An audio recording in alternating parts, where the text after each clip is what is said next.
Hi guys. Okay, so this is my opinion on some of the characters in Game of Thrones. Um okay, I'm just gonna start off with Khal Drogo and Khaleesi. Um and then I'll move on to Arya Stark. Uh when I first saw Khal Drogo, I was like, okay. Does he speak um at all? And I just thought, okay, he's a little bit intense.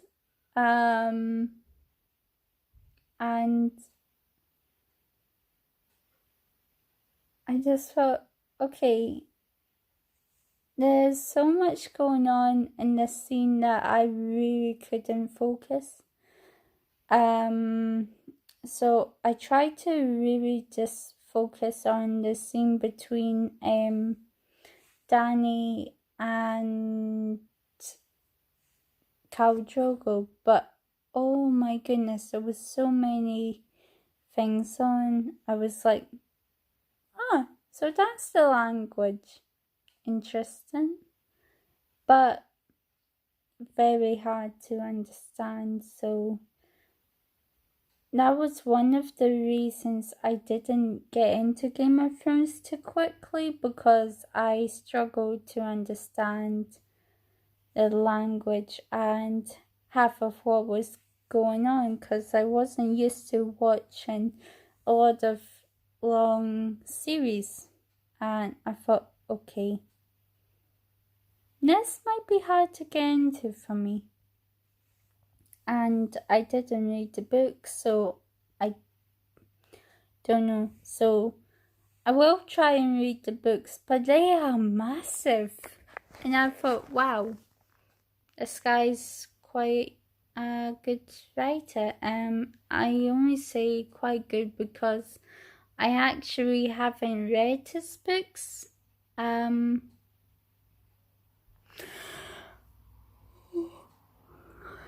Excuse me. But yeah, so Khal Drogo was really interesting. But at first I didn't really like him. I didn't hate him, but I didn't like him. All because I was like thinking, okay, so is he a good guy or a bad guy, or someone who just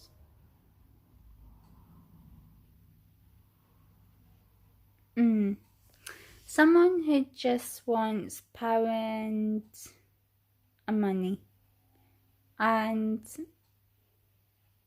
I was just like watching the Dothraki wedding, and I was like, okay, yeah, the Dothraki are the nicest guys, and I was like, okay, so you kill someone at a wedding. I thought that was interesting.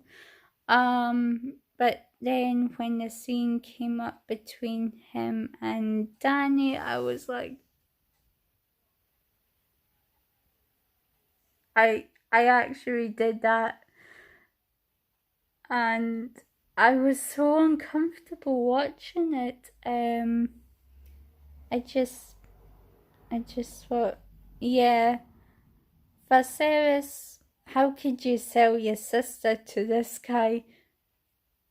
I was like thinking, poor Dany, and I I I was rooting for her from that episode. I was like, yeah, dude, if I was in her shoes, oh, I honestly don't know how I would have coped with it.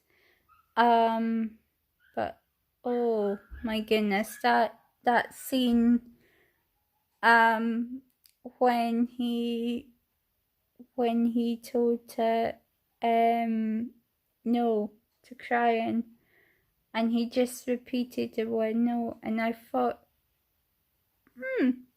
this is interesting. He actually has to say no multiple times, but you hear him getting kinda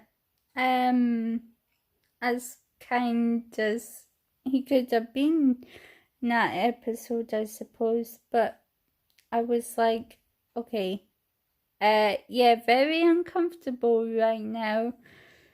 I, I did not like him at first, but when my opinion did change was when he actually started to treat her really nicely, and when he came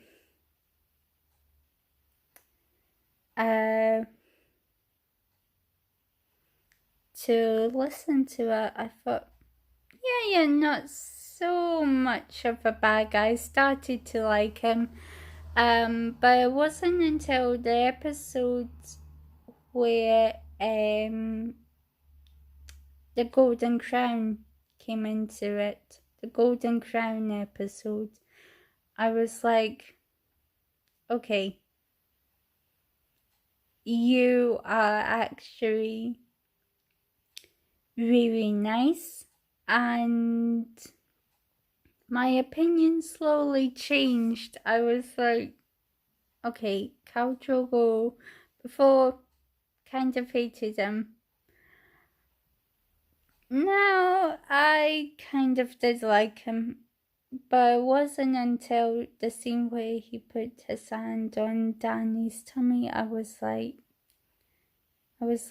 okay, yeah, you're one of the characters in this episode I do like, but I really did like Ser Jorah Mormont. I apologize if I've mispronounced his name, but he was a really good character as well. But when he went when Khal Drogo went a crown for a king and just dumped the melting gold onto Viserys, and I was like thinking, yeah, he kind of got off there lightly. Actually, that is my favorite Game of Thrones death. Viserys dying with the hot melting gold on his head is my actual favorite death.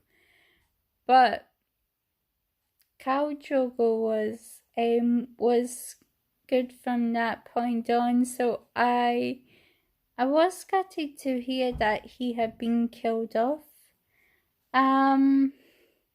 Because I would have liked to have seen them together, and watching the part where he does get killed off or just before made me actually wonder if the witch had intended Khal Drogo for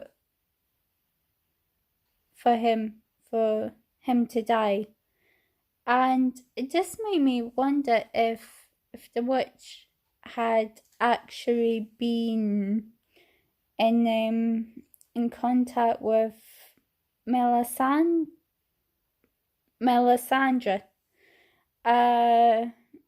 because of them being kind of similar. So I kind of had this idea that maybe she actually didn't want Khal Drogo to live. So maybe maybe she had an ulterior motive for him not to live. So I started to wonder why she wouldn't want him to live, and maybe, I don't know, she wanted another cow to take his place. Maybe that could have been the answer. Maybe, I don't know. But that's the way I would have handled that side of the storyline if I was gonna kill him off very early. But honestly, for me, I would have maybe have had him take charge on the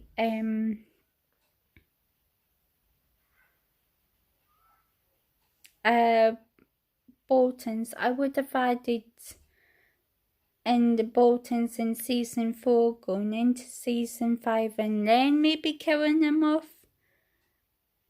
But I wouldn't have killed him off that early. And now comes on to Arya Stark. I would have actually have put Arya Stark in a situation where she did actually have to fight the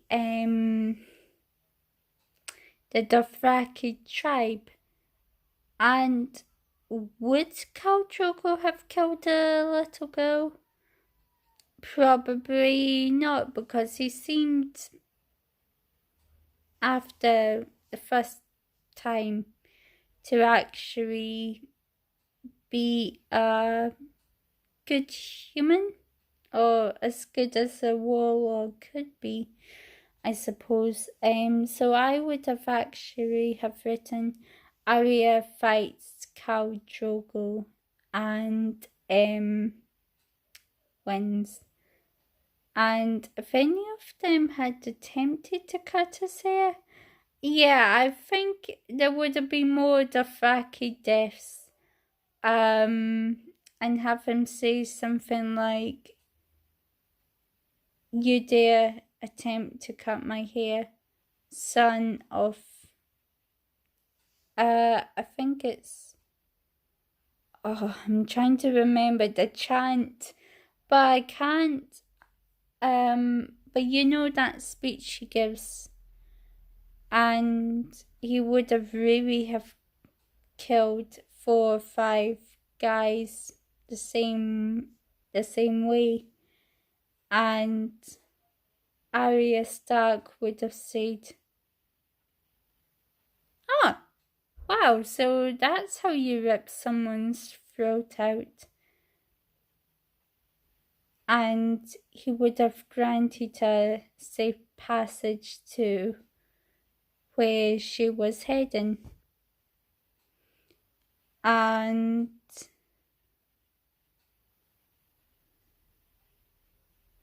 she would have... I would have actually have put Arya Stark in a scene with the Dothraki and had to say, "Much respect, much Marone, and the stars are charging for you," which I can't quite remember. I'm learning the Dothraki basically because I want to challenge myself with it. But that's how I would have handled the earlier seasons. And I actually would have kept sorry, hang on.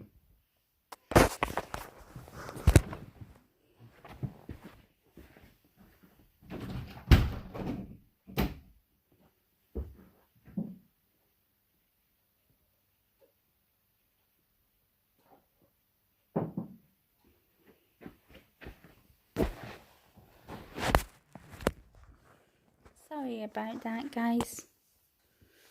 But yeah, I would have had Arya Stark save Khaleesi and Khal Drogo.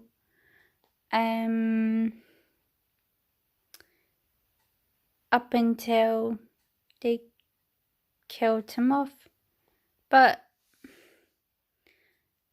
see, I think that Khal Drogo would have made the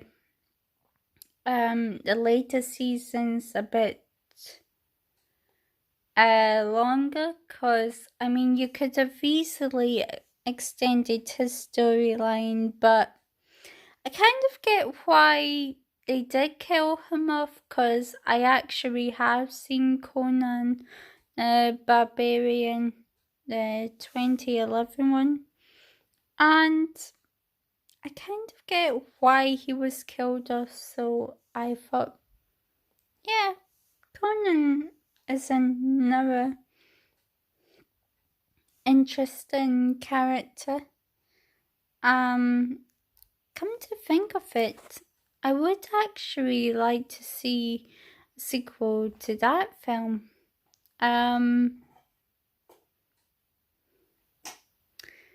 See, I'm trying to get better at analyzing characters because I'm getting into writing now. So I'm just trying to get better at characters. And yeah, I think Conan the Barbarian is quite similar to Khal Drogo, a little bit. The reason why I think he is a little bit, aside from the obvious of him being played by the same character, I think the mannerisms are quite similar, and he does respect women to some degree in the first bit, but until you get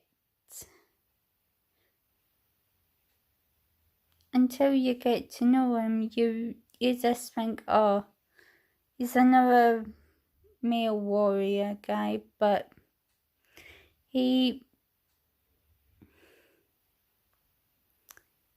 I don't know, I'm losing clever ways of describing, because I'm not into these type of characters normally, but hey,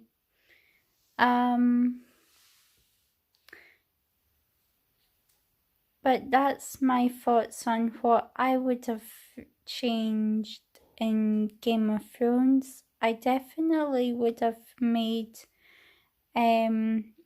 Melisandre and Dany experts with swords and axes and knives, and I would have written a few scenes where they teach the girls how to fight, and they would take on the Dothraki men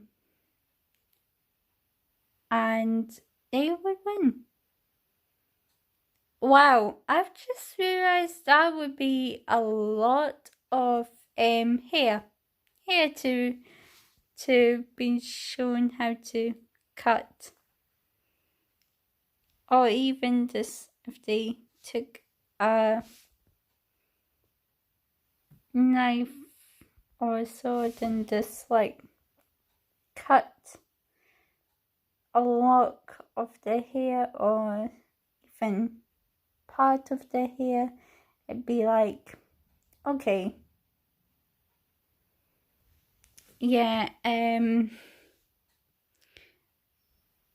the Dothraki would have been a bit more pleasant, I suppose, if they had that sort of respect. But that's what I would have changed in Game of Thrones. let me know what you guys would change and your opinions on any characters, any ones I've mentioned in this video or you thought of yourself. So bye guys, thank you for watching and see you soon. Bye.